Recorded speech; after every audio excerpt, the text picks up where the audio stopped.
Regarding the ongoing situation in Iran, I know there has been a lot of speculation amongst all of you in the media regarding the president's decision-making and whether or not the United States will be directly involved.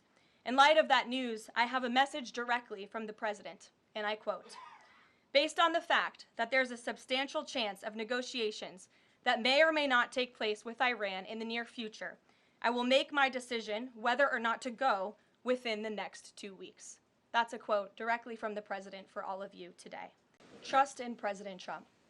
President Trump has incredible instincts, and President Trump kept America and the world safe in his first term as president in implementing a peace through strength foreign policy agenda. And with respect to Iran, nobody should be surprised by the president's position that Iran absolutely cannot obtain a nuclear weapon. He's been unequivocally clear about this for decades, not just as president, not just as a presidential candidate, but also as a private citizen. In fact, I have some quotes for you. In 2011, President Trump said, "America's primary goal with Iran must be to destroy its nuclear ambitions. We cannot allow this radical regime to acquire a nuclear weapon that they will either use or hand off to terrorists."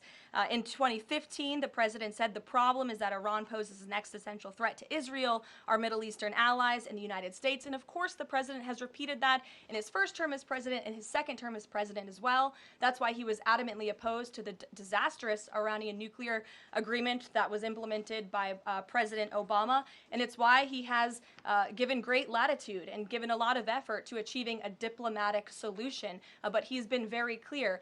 Iran went for 60 days when he gave them that 60-day warning without coming to the table. On day 61, Israel took action against Iran, and as I just told you from the president directly, he will make a decision within 2 weeks.